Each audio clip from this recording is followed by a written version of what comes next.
Senhores, bom dia, e que a graça e a paz do Senhor estejam com todos. A gente está vivendo dias trabalhosos e é espetacular ver a igreja cheia apesar disso. Quem tem gasolina, glória a Deus por isso. Os dias trabalhosos, os dias difíceis, dias de escassez, normalmente são um palco muito propício para divisões.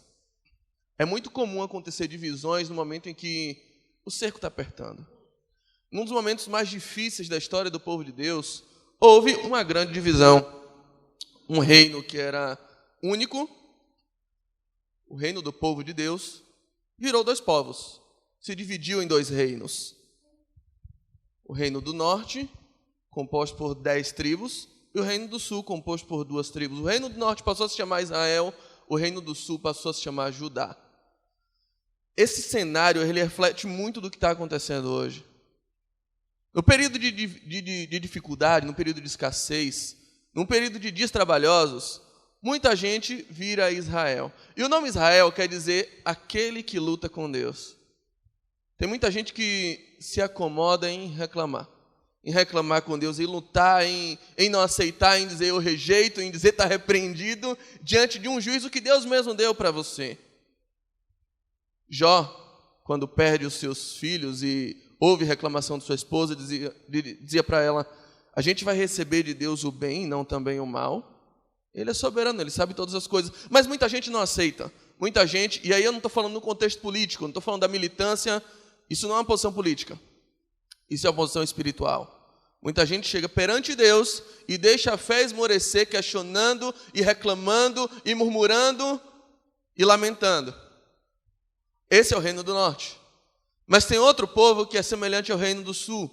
E o reino do sul chama-se Judá. E o nome Judá quer dizer louvor.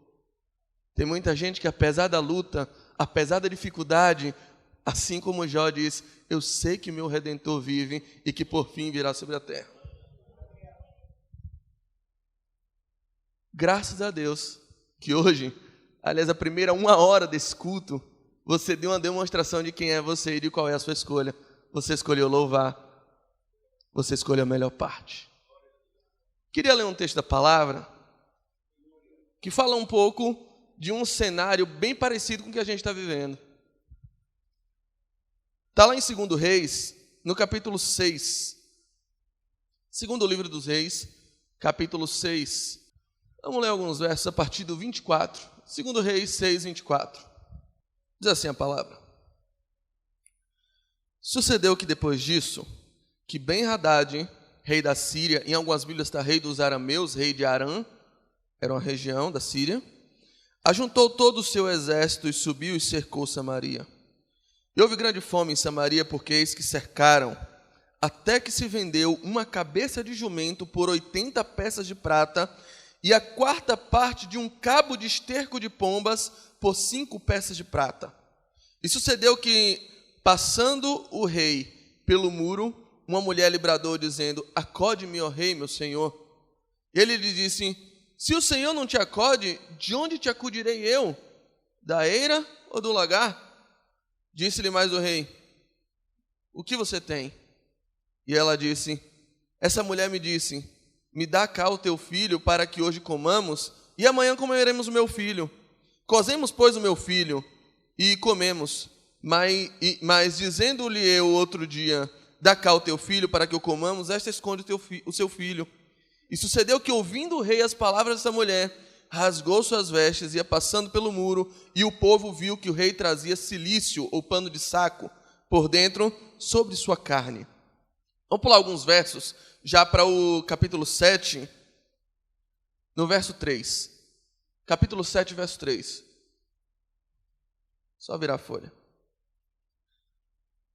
E 4 homens leprosos estavam à entrada da porta, os quais disseram uns aos outros, para que estaremos nós aqui até morrermos? Se dissermos, entremos na cidade, há fome na cidade, morreremos aí. Se ficarmos aqui, também morreremos.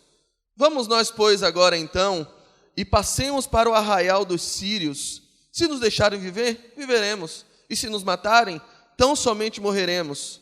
Levantaram-se ao crepúsculo para irem ao arraial dos sírios, E chegando à entrada do arraial, eis que não havia ali ninguém, porque o Senhor fizera ouvir no arraial dos sírios ruídos de carros e ruídos de cavalos, como o ruído de um grande exército, de maneira que disseram uns aos outros: eis que o rei de Israel alugou contra nós os reis dos heteus e os reis dos egípcios para virem contra nós. Por isso se levantaram e fugiram no crepúsculo e deixaram suas tendas, os cavalos, os seus jumentos e o arraial como estava, e fugiram para salvar sua vida. Chegando, pois, os leprosos à entrada do arraial, entraram numa tenda, comeram, beberam e tomaram dali prata, ouro e roupas, e foram e os esconderam. Então voltaram e entraram em outra tenda, e dali também tomaram alguma coisa e a esconderam. Então disseram uns para os outros: não fazemos bem. Esse dia é dia de boas novas, e nós calamos. Se esperarmos até a luz da manhã, algum mal nos sobrevirá.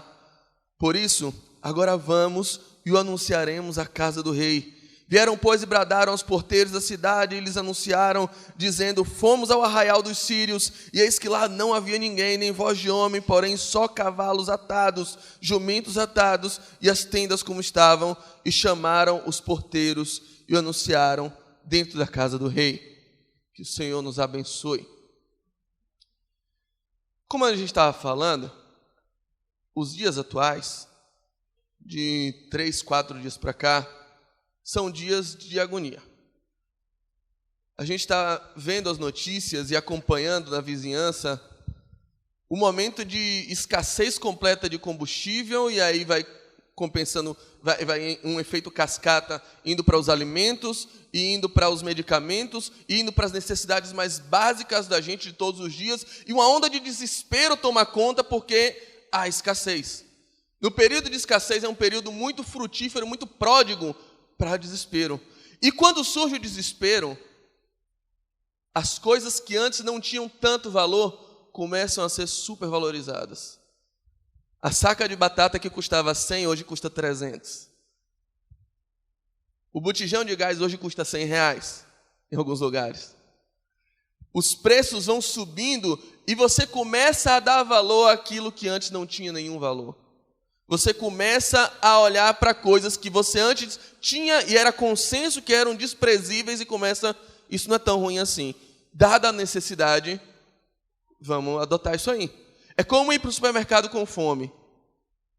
Nunca faça isso. Quando você vai para o supermercado com fome, tudo parece comida.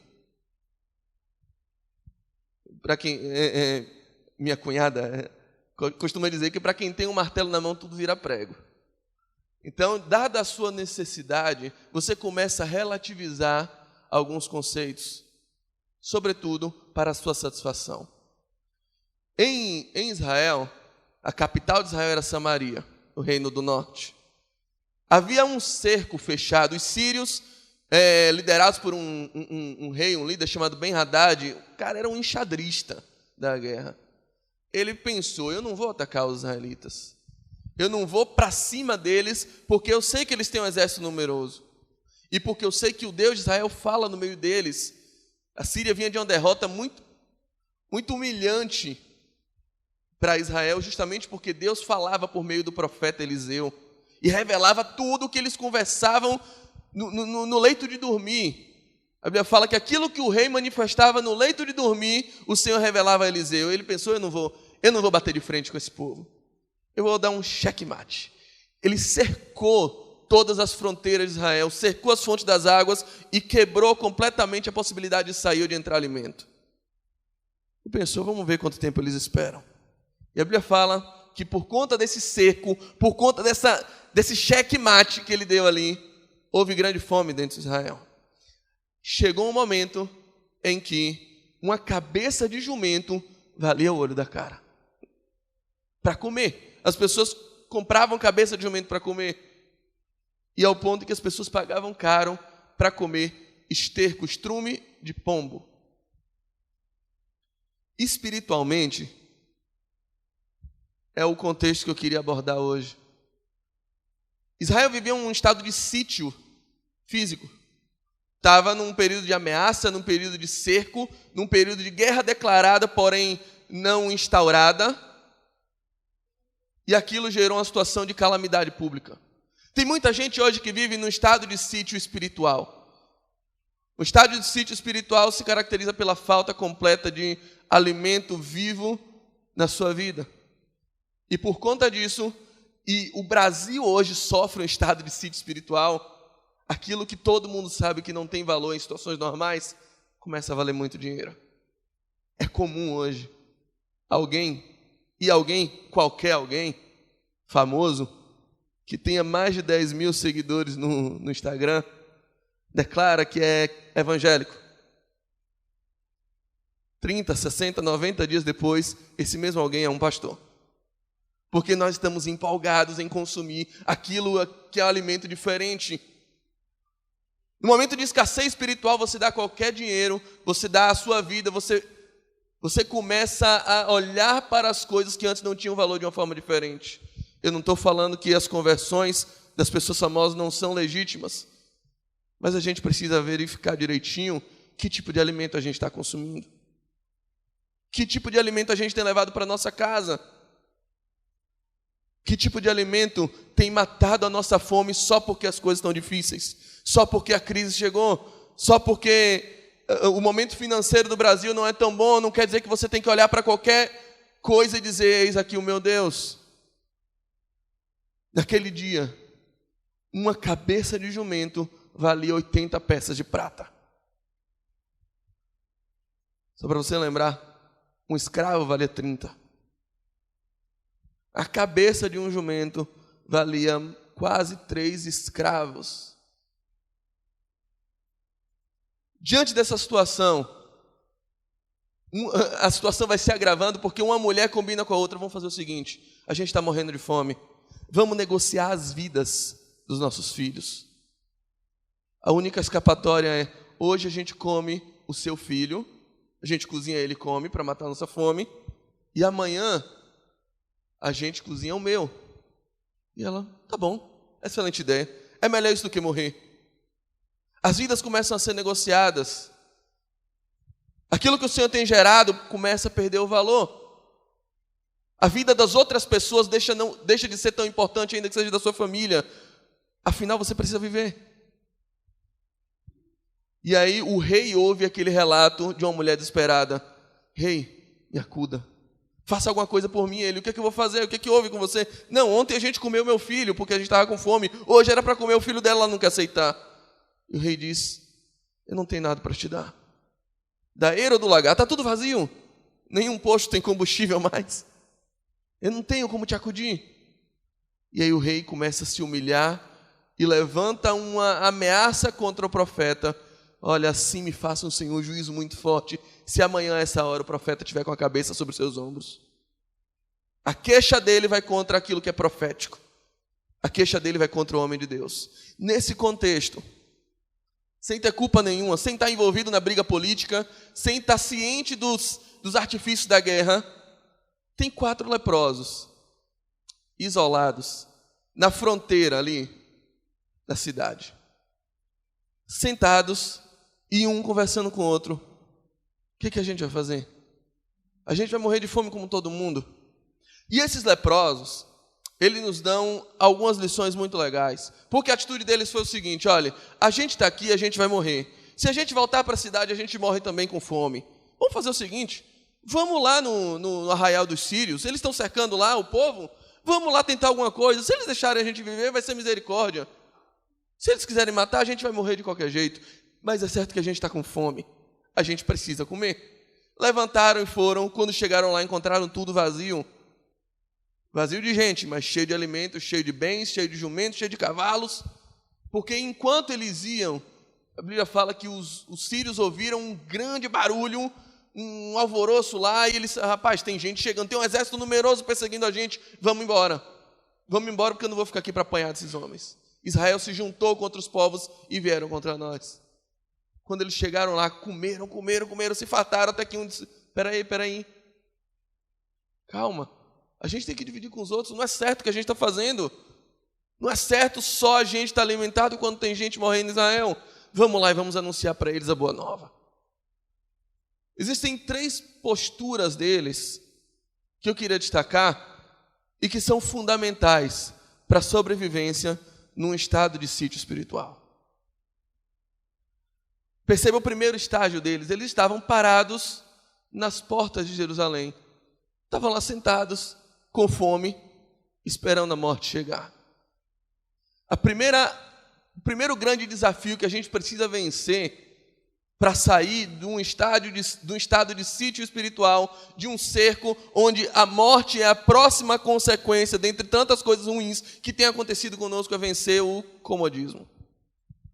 É vencer o comodismo. Eles estavam parados, sentados, esperando, até que um tem uma ideia brilhante. Qual é? Levanta. Levanta. Ei, vamos sair daqui. Se você continuar do jeito que você está, você morre. E sabe qual foi a motivação para eles levantarem? A fome. Fome foi a válvula para que eles levantassem. Eu estava comentando há poucos dias, falei inclusive lá em Patamares, que me assusta uma geração de jovens que não tem fome. Que não tem fome pela palavra, que não tem fome pelo crescimento, que não tem fome por novas conquistas, que não tem sede do Espírito Santo. E o exemplo que eu sempre cito, e citei lá com eles, é: eu sou alguém que gosta muito de hambúrguer. E tem uma hamburgueria que é favorita, e eu não gosto de citar o nome, porque o pessoal da concorrência normalmente fica bravo. Então eu não vou citar o nome dessa hamburgueria. Não vou falar. Não tem porquê, não estou ganhando nada com isso. Mas é o tipo de hambúrguer que eu gosto mais. E quando eu vou lá, meu amigo, eu estou feliz. Eu estou muito feliz. E sabe desde quando eu sou fã daquele hambúrguer? Que eu não vou falar para ninguém ficar bravo. Desde que eu comi aquele hambúrguer. Antes eu não era fã. Antes eu não gostava dele, eu não sabia nem que ele existia. Eu comecei a gostar daquele hambúrguer desde que eu comi aquele hambúrguer. A sensação que eu tenho é que tem muita gente hoje sem fome de Deus. Tem muita gente hoje que sabe que o Senhor está fazendo grandes coisas, mas não se levanta. Talvez porque você nunca experimentou o sabor que tem a presença de Deus. Talvez porque você seja um crente nominal. Talvez porque você ouviu que era bom ser crente e veio e colocou o seu nome aqui no mural e fez o curso de novos membros e até se batizou porque foi na onda, mas experiência com Deus você nunca teve. Alguns anos atrás, eu fui em outro país, eu fui na Espanha com minha esposa. A gente vendeu o almoço para pagar a janta durante 6 meses e a gente fez esse sacrifício.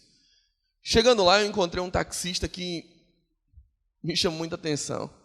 Ele começou a puxar conversa com a gente e falou tudo sobre o Brasil. Acho que era 2014. 2014 ele falou sobre Dilma Rousseff. Ele antecipou para mim que poderia haver um impeachment no Brasil, quando ainda não se falava muito nisso. Ele falou sobre a economia do Brasil. Ele falou sobre o aspecto político do Brasil.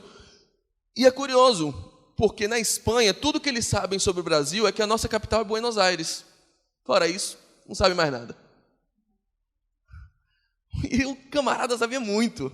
Ele perguntou: você mora onde lá? Eu moro em Salvador. Ele: na Bahia. Rapaz, a comida de lá é muito boa. E caraca, o cara sabe muito. E aí uma hora eu perguntei para ele assim: mas quando foi a última vez que você foi lá, rapaz? Tem muito tempo? Foi recentemente? Ele: não, eu nunca fui. Eu sei tudo sobre o Brasil, mas eu nunca fui lá. Aquele dia eu comecei a entender, na verdade eu já entendia isso, mas aquilo pegou forte no meu coração, de que é muito possível você saber muito sobre alguém, sobre uma coisa, e nunca ter sentido o gosto que aquilo tem. E nunca ter estado lá, e nunca ter tido um contato com aquilo. Talvez você sabe muito sobre Deus porque você já ouviu muitas EBDs, você já ouviu muitos cultos, muitas pregações, e já leu. Mas aquele que sente o gosto da presença de Deus, ele tem sempre mais fome, mais desejo de conhecer e de prosseguir em conhecer. O legal é que Cristo é uma fonte inesgotável. Quanto mais você sente fome, mais Ele vai te alimentando. Quanto mais você tem o desejo, mais Ele satisfaz. A fome foi a motivação para eles levantarem. Eu já comi uma vez. Eu sei que se eu comer eu vou ficar bem. Vamos levantar, gente. Vamos levantar porque eu estou com fome. E o apelo que eu trago para você hoje é o mesmo apelo do salmista no Salmo 42. Preste atenção, não precisa que as suas lágrimas te sirvam de alimentos, porque a sua alma tem sede, mas ela tem sede de um Deus vivo. E na presença do Senhor, você tem a fonte inesgotável de um prazer incomensurável e incomparável com qualquer outra coisa. A fome vai fazer você levantar. Quem está com fome, corre. Ninguém aqui vai sair aqui gritando pela rua. Ninguém, não tem... Vai parar os carros e gritar sem motivo. Mas pega seu filho, atravessando a rua sem você. Você faz isso. Você sai gritando, para os carros. Meu filho, meu filho. Uma causa nobre e justa faz você se expor sem ter problema. Talvez você não queira se expor muito, porque você sabe que você não adora igual aqueles irmãos de frente.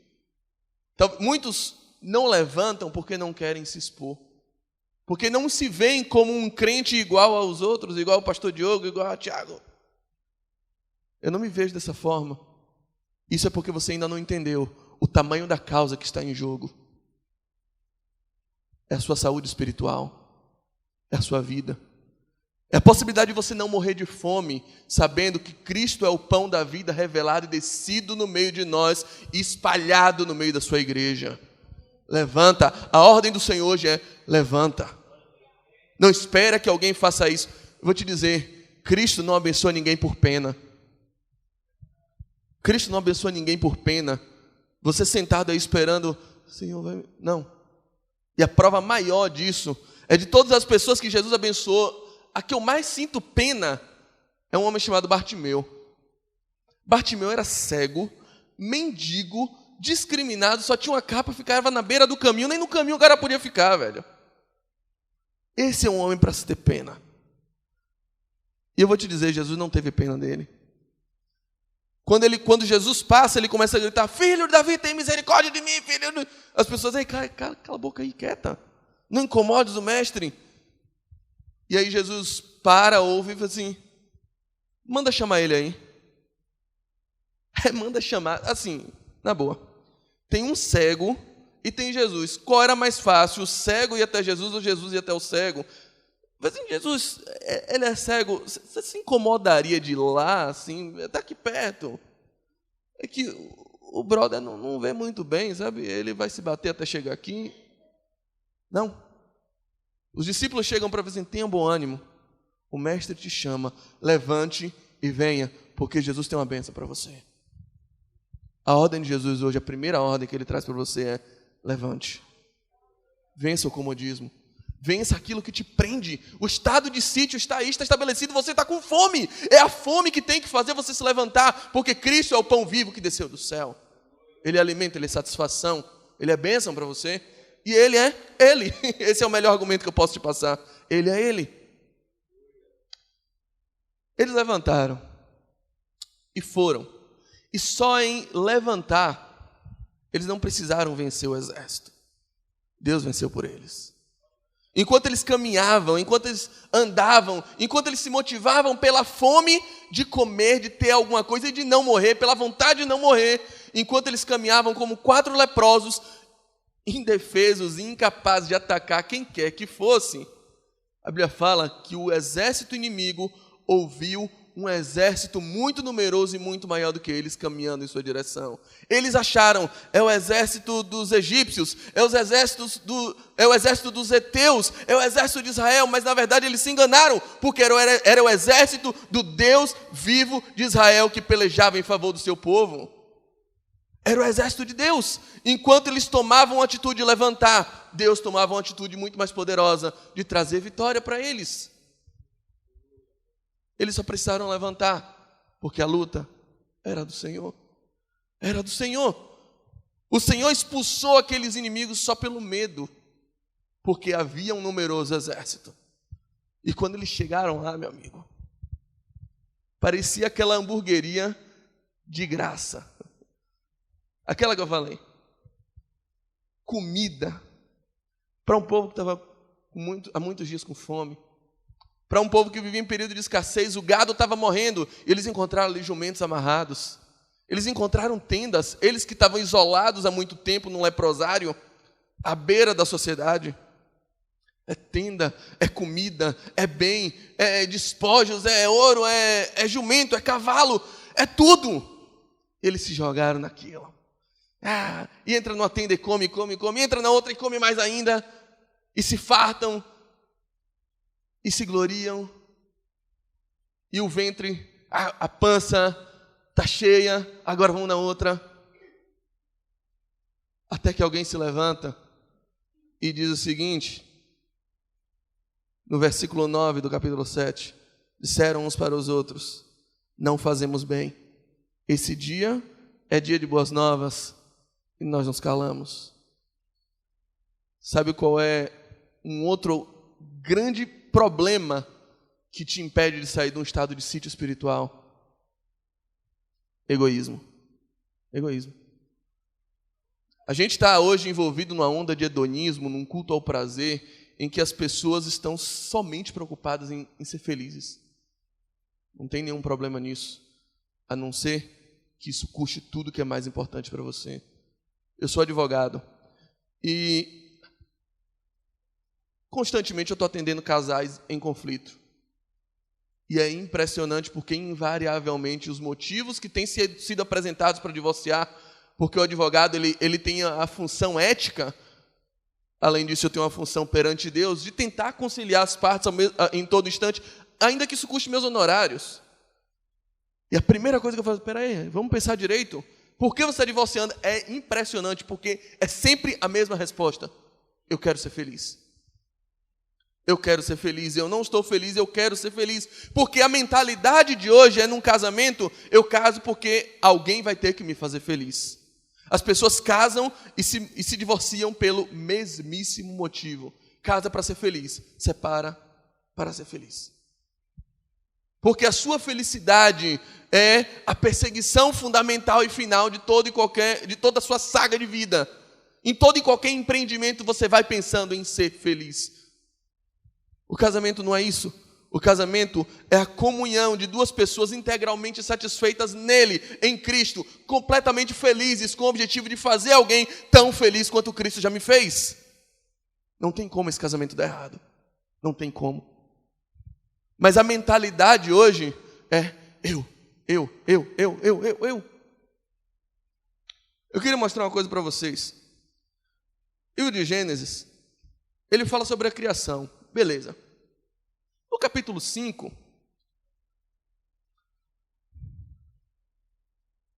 é relatado como foi o início da criação. Ele fala sobre o primeiro homem e a primeira mulher. Ele fala assim, essa é a proposta inicial de Deus. Esse é o propósito estabelecido por Ele na sua eternidade. Gênesis 5:2 diz assim, homem e mulher, perceba, eu vou repetir, homem e mulher os criou, e os abençoou, e chamou o seu nome Adão. Homem e mulher eram chamados Adão, era um nome só. Adão e Eva não existia no início. No dia em que os criou, chamou o seu nome Adão. Era uma pessoa. Não existia eu, você, existia nós. Era apenas nós. Você sabe quando Eva ganhou um nome? Está no capítulo 3. Depois que ela é enganada pela serpente, come, divide o fruto com Adão, eles são expulsos do jardim do Éden. Adão olha para ela e diz, agora a gente não é mais nós. Agora tem eu e tem você. Você não pode mais se chamar Adão, porque já não existe mais a ligação que havia entre nós antes de o pecado existir. Quando o pecado entra, a Bíblia fala em Gênesis 3:20. Perceba, Eva já existia há algum tempo. Ela já tinha comido do fruto. E então aparece esse nome. Gênesis 3:20. E chamou Adão o nome de sua mulher, Eva. O pecado, ele causa separação. E aí ele deixa de enxergar a igreja que existia naquele momento, ele deixa de se enxergar dentro de um casamento como nós e começa a enxergar as minhas necessidades e as suas. E aí nasceu Sport TV de um lado, novela do outro. Nasceu eu e você. O pecado, ele causa separação, e o pecado é a raiz do hedonismo, das minhas necessidades antes das suas. Por que eu vou olhar para o outro se a minha barriga está cheia? A gente vive isso. Estava discutindo, vindo para cá, sobre a necessidade que um quitandeiro tem, um dono de um mercadinho tem, de colocar um quilo de feijão por R$20. Que necessidade é essa? Aí meu irmão falou, olha, os custos se mantiveram. A desculpa deles é que certamente vai acabar os alimentos, eles precisam se satisfazer, precisam faturar o mesmo tanto que faturariam fora da crise, ainda que os alimentos acabem. Então eles querem fazer uma reserva. Não há nenhuma preocupação se tem gente morrendo de fome. Não há nenhuma preocupação se o povo não tem como pagar isso, desde que o meu faturamento esteja satisfeito. Olha a dinâmica do pecado, olha o modus operandi do pecado. Quando Eva foi enganada pela serpente, a Bíblia fala que ela, a lógica dela, ela tomou o fruto, comeu e deu para o marido. Foi quando o pecado entrou no mundo.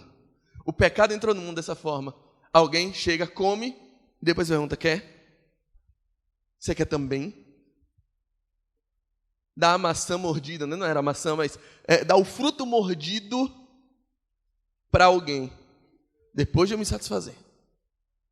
Como é que o pecado foi vencido no mundo? Como é que alguém comprou o preço por esse pecado e pagou pela minha e pela sua vida? Jesus, antes de morrer, ele celebrou uma ceia com os discípulos, e ele partiu, deu e depois comeu. Olha a quebra, olha a quebra.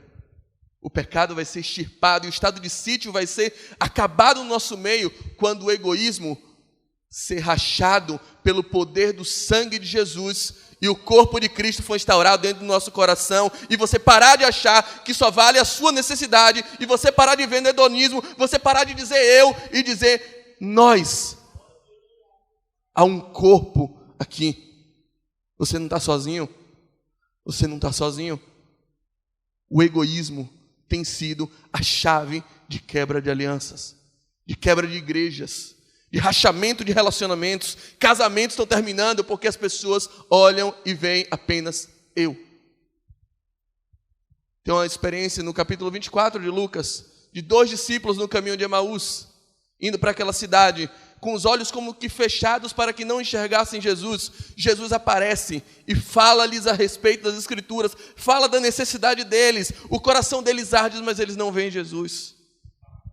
Jesus continua com eles, Jesus faz como quem ia para mais longe, eles não veem Jesus.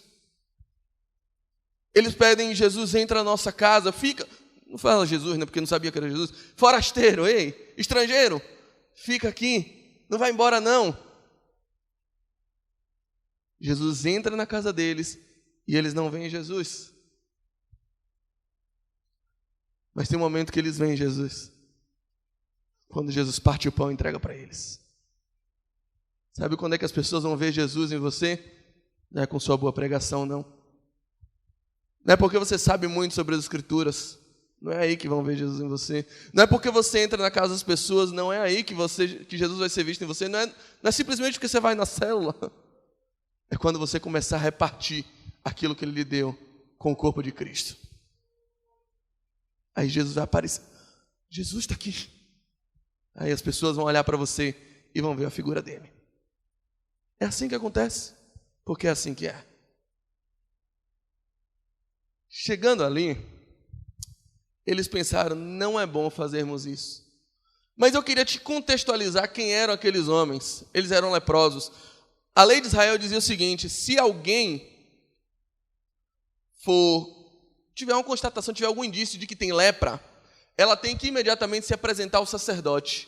E o sacerdote vai examinar ela e verificar se aquilo é lepra mesmo.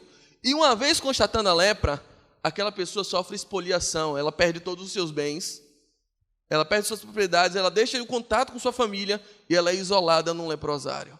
Ela fica às portas de Israel.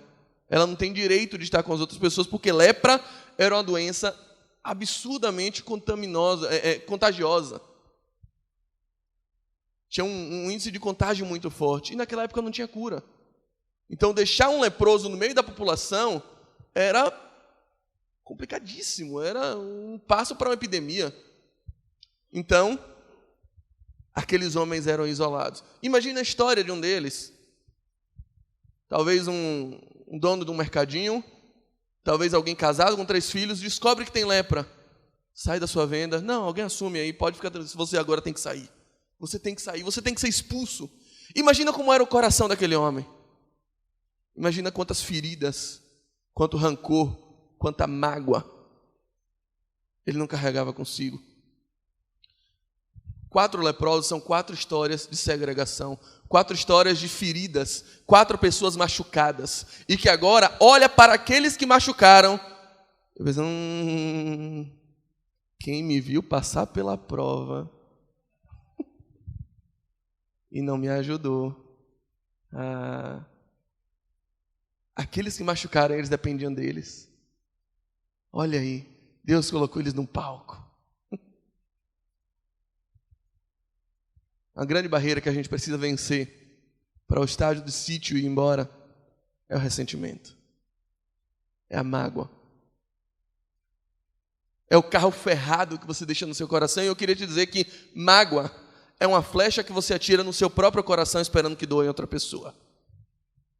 Não dói. Só dói em você. Tem muita gente que recebe um chamado do Senhor, mas não tem mais coragem de prosseguir e sair do estado de letargia espiritual, de sair desse estado em que você se enclausurou por vontade própria, porque você não consegue se libertar do que a esposa do pastor te falou há 40 anos atrás. Porque um dia espalharam uma mentira com o seu nome e você até hoje se alimenta desse pranto. Porque um dia alguém jurou fidelidade para você no altar e descumpriu esse pacto. E aí por isso hoje você não consegue mais entrar em nenhum relacionamento. Tem gente que não consegue prosseguir porque está absolutamente ferido e marcado por uma flecha que você mesmo atirou. Ok, você tem todo o direito de estar chateado, mas na boa, você prefere estar feliz ou estar certo? Lepra era um negócio complicado, porque lepra você não pegava porque, sei lá, porque mudou o tempo. Está chovendo, vou tomar uma vitamina C para não pegar lepra. Não é. Lepra você pega de alguém. Alguém passou para você. Por isso ela é bem parecida com o ressentimento, com a mágoa. E por isso gerava muito disso. Você pegou de alguém. Foi alguém que te feriu. Foi alguém que falou mal de você. Foi alguém que colocou você na frente de batalha para você se quebrar. Foi alguém que pegou seus segredos e espalhou para a igreja inteira. Foi alguém que usou de palavras sem sabedoria com você e foi duro demais na hora de lhe repreender. Foi alguém que disse que você não cantava muito bem, você era desafinado. Foi alguém que, tentando fazer o bem, talvez, foi muito duro ao dizer, não, sua pregação ninguém entendeu. Foi alguém que chegou no meio da célula e te expôs. Foi alguém que te feriu. Beleza, e o que é que você vai fazer com isso? Sartre diz que não é tão importante aquilo que fazem com o homem. O mais importante é verificar aquilo que o homem faz com o que fizeram dele. Você hoje é fruto de alguma coisa que aconteceu com você. Aqueles homens disseram, não é bom o que a gente faz. Não é bom. Você já reparou que todas as vezes que você compra um carro novo, parece que todo mundo comprou esse carro? Parece que todo mundo teve a mesma ideia que você e está todo mundo com o mesmo carro que você. Quando você decidiu fazer o curso da sua faculdade, parece que todo mundo escolheu também, né? Quando eu comecei a fazer direito, parecia que a cidade empicheou de jurista, de advogado. Meu Deus, que é isso? Quando você fica grávida, é criança para todo quanto é lado. Convenhamos. Não é que as pessoas tiveram a mesma ideia que você, Não é que tem bebê para todo lado, não é que tem jurista para todo lado, não é que tem carro novo para todo lado. É porque o jurista, o bebê, o carro estão no seu coração. Então o seu olho persegue aquilo. Naturalmente você começa a notar muito mais essas coisas no meio dos ambientes onde você vive. É assim que acontece. Talvez hoje você, magoado, olhe para a igreja e só veja pecado, só veja falsidade. Eu não tenho como mais ter uma nova experiência. Tanta gente falsa, tanta gente que gosta de ferir os outros. Essas pessoas são muito vaidosas. Eu sinceramente queria te convidar a olhar para dentro de você hoje e verificar o que tem no seu coração. É preciso vencer barreiras. Pelo menos 3 barreiras foram rompidas ali. A barreira do comodismo, a barreira do egoísmo e do hedonismo, da truculência, e a barreira do ressentimento, da mágoa.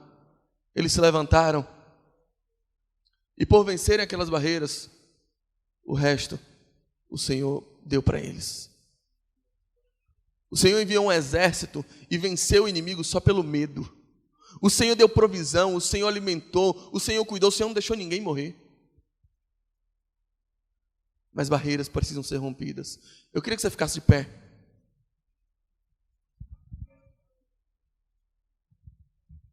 Uma das sagas de Alexandre o Grande conta que um dia um soldado desertor chegou para ser julgado perante Alexandre, o homem que expandiu o seu reino no Oriente de uma forma inédita na Antiguidade Clássica. O imperador do mundo chega perante um soldado desertor sendo julgado. Ele fugiu de uma batalha porque o exército dele era menos numeroso. Tinha menos soldados dele do que do inimigo, então ele fugiu da batalha. E aí estava para ser julgado. E aí Alexandre o Grande, o imperador, chega para ele e fala assim: ei, filho, estão te julgando, né? Me diz uma coisa, como é seu nome? Ele fala: meu senhor, meu nome é Alexandre. Aí Alexandre o Grande se enfurece, velho. Peraí. Como é seu nome? Ele: Alexandre. E aí ele fala a terceira vez, com muita fúria, é o que se relata: amigão, deixa eu te perguntar de novo, como é seu nome? Ele diz: é Alexandre. Aí ele bateu no ombro do cara e falou assim: olha, ou você muda de nome, ou você muda de postura. Eu queria te lembrar, se você não está lembrado disso, que você carrega o nome de Cristo selado no seu coração. Mas hoje Ele está falando: ou você muda de postura, ou você para de dizer que é crente. Ou você levanta, ou você para com esse teatrinho de dizer: ei Jesus, só Tu és santo. Para. A ferida feita, o tapa dado, a palavra dita não volta atrás. Amém? Você foi ferido. Isso é triste. Mas a boa notícia é que o médico das almas habita nesse lugar. E Ele quer transformar o seu coração. Ele quer fazer você ter um novo motivo todos os dias para prosseguir, para se levantar, para comer, para entender que você mora num corpo e Cristo veio para que sejamos um como Ele é um com o Pai. O contexto final do Evangelho não é simplesmente salvação, é principalmente congregação. Jesus diz: agora, Pai, glorifica-me mais uma vez com a mesma glória que eu tinha contigo antes que o mundo fosse criado, antes que tudo existisse, antes que Adão existisse, antes que Éden existisse, antes que você existisse. Jesus já congregava com o Pai. Esse é o propósito eterno dele. E o propósito que aconteceu no início também vai acontecer no final. Se Cristo e Deus eram um na criação, na consumação, Cristo, Deus, Espírito Santo, Igreja também serão um. Aquela pessoa que você despreza, que você diz: ela não me faz feliz, Cristo está mandando você olhar para ela e dizer: eu quero fazer você feliz. É momento de vencer as lutas. Feche seus olhos e veja quantas barreiras ainda existem. Você que acha que todo mundo tem que fazer você feliz, você que é credor do mundo, Você que ainda não se libertou de uma chaga que foi implantada dentro de você, por uma palavra maldita, por uma falsidade, seja lá o que quer que seja. O médico dos médicos está aqui e está mandando: levanta, tem bom ânimo, o mestre te chama, Cristo está aqui, Ele quer que você seja um. A partir de hoje, chega de eu.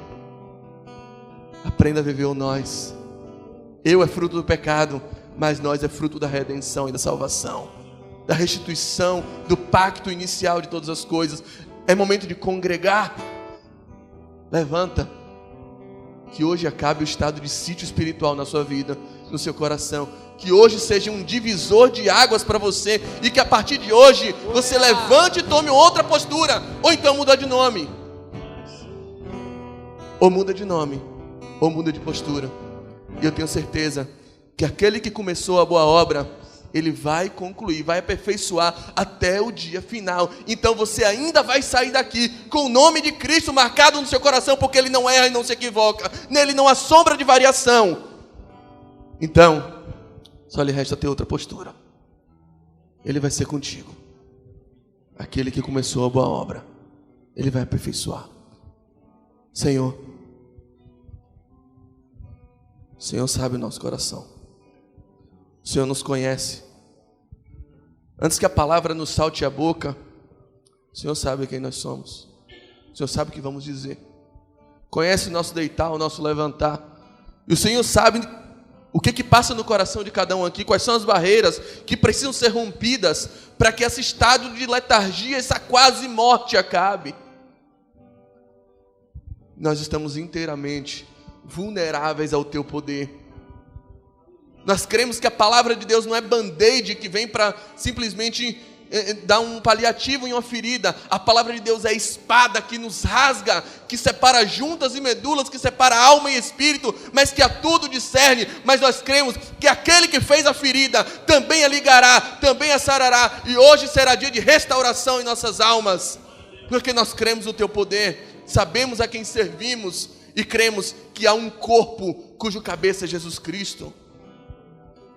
Que o Senhor nos guie e que no gesto de levantarmos, saibamos que ninguém vai a Cristo se o Senhor mesmo não o atrair a si.